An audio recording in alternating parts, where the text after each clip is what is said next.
While Melania Trump is keeping a low profile in her husband's second term, someone unexpected is stepping into the spotlight, Second Lady Usha Vance. And no, it's not just about standing next to her husband in photo ops. With Melania reportedly spending most of her time between Mar-a-Lago and New York, Usha's the one filling the so-called soft power gap in Washington. The business of politics could be very mean and cutthroat.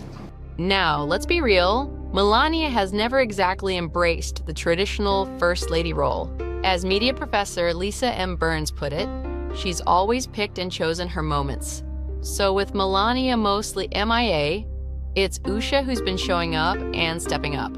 What's going on? Take the recent Greenland visit, a diplomatically tricky trip that you'd normally expect a First Lady to lead. Usha went, and not everyone was thrilled to see her there.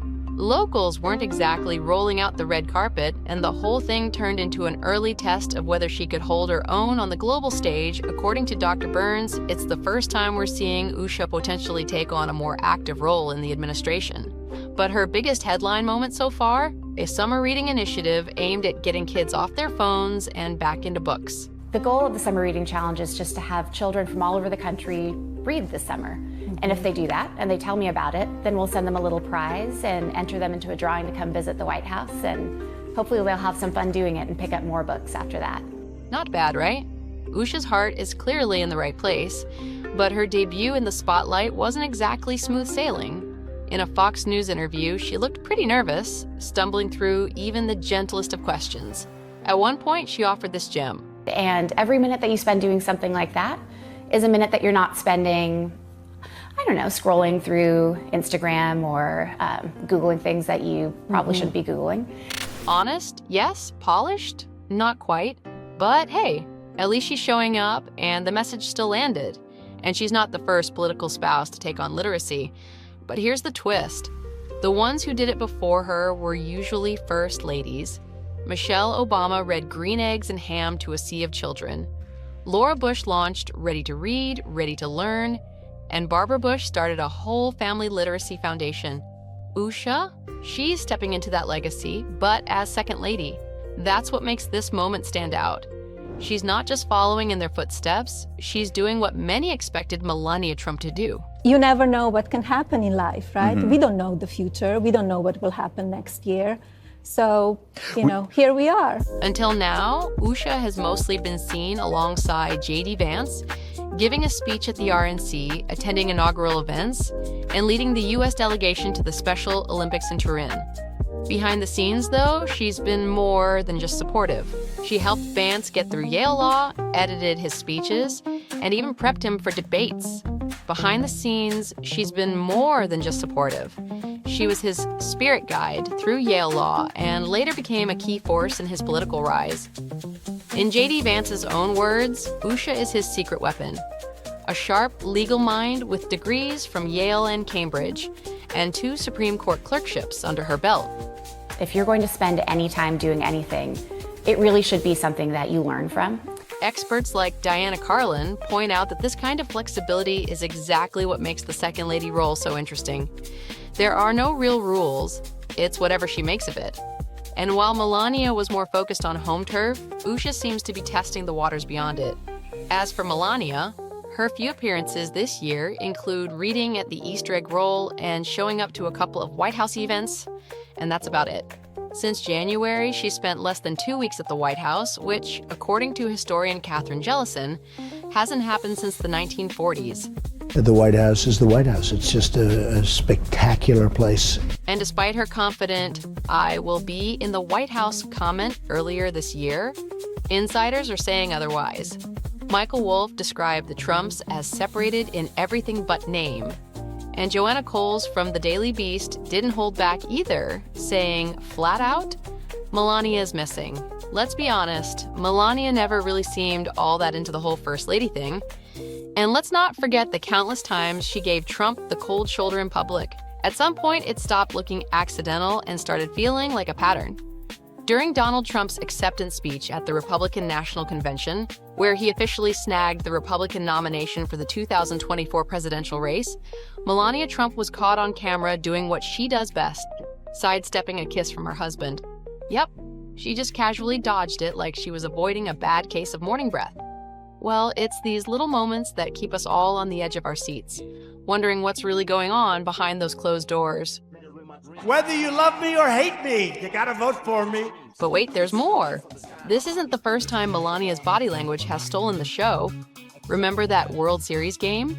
The one where she smiled sweetly next to Donald for all of 2 seconds, before turning away and rolling her eyes as if she was thinking, ugh, not again? That clip went viral faster than you could say awkward marriage, with critics quick to point out that Melania has a knack for these less than warm interactions with her hubby. Don't be rude. Over the years, she's perfected the art of slapping away his hand, ripping her hand out of his grip, and just flat out walking away from him during photo ops. Speaking of hands, who could forget the infamous umbrella incident in October 2018? Here's how it went down. It was raining, and President Trump, ever the gentleman, was holding an umbrella over his own head, leaving Melania to fend for herself in the downpour. Chivalry is apparently dead, at least in the Trump household. Also, we cannot overlook that 2017 rally where Trump touched Melania's arm, and she shuddered like she just touched a live wire. Not exactly a love-struck display, right? Even a fancy fundraiser couldn't make Melania look happier around her husband. At the International Red Cross in Mar-a-Lago, Melania looked like she was already working on her escape plan. It was as if she had a mental map to the nearest exit, plotting her getaway with all the precision of a top-secret mission. Spoiler alert, she didn't succeed. Never say never. And let's not skip over their arrival in Israel, where Trump reached for Melania's hand, only for her to swiftly and subtly swat it away. The next day, despite the whole world talking about her hand-swatting skills, she did it again in Rome. But this time, she had a convenient excuse. She needed that hand to fix her hair. Yeah, right. Also, remember when Melania's yellow coat became the talk of Twitter? With her coat strategically draped over her shoulders, she set the internet ablaze once again when a video shared by NBC News showed Trump appearing to fumble awkwardly for her hand as they walked toward their awaiting aircraft. It was like watching a toddler trying to grab a slippery fish. It just wasn't happening. Oh, and you like all her choices, or are you ever like, what? No, not all her choices, but tonight I like it a lot. She looks great. And then there's that cringeworthy moment when Trump attempted to hold Melania's hand while welcoming French President Emmanuel Macron and his wife Brigitte to the White House. Trump tried everything, tapping, curling his pinky, you name it, until Melania finally relented after what felt like an eternity. By the time she grabbed hold, you could almost hear the collective sigh of relief from onlookers, who were probably cringing so hard they pulled a muscle. This awkward dynamic isn't new. Remember when Donald and Melania hosted the Czech Prime Minister at the White House? Trump and the Prime Minister dashed inside, leaving Melania and Monica Babišová out in the cold. As if they were extras in a bad sitcom, Melania tried to shuffle around to get in line, clearly unprepared for this frosty reception. And things didn't exactly warm up inside. You can almost feel the lady's frustration radiating through the screen. Oof, the tension was so thick you could cut it with a knife. But the pièce de resistance has to be when Melania introduced Donald on stage at a U.S. Air Force event. Normally, this is where you'd expect a sweet peck on the cheek, right? Wrong. Trump greeted her with a pro forma handshake and then, wait for it, gave her a little push, motioning for her to stand off to the side like she was an afterthought. You can't make this stuff up. And who could forget Trump's inauguration, the big day when all eyes were on them? But instead of waiting for his wife or, helping her out of the car like a true gentleman, Trump charged up the White House steps to greet the Obamas, leaving Melania to walk up alone a few paces behind him. It's almost like he was trying to set a new world record for fastest abandonment of a spouse on a historic occasion.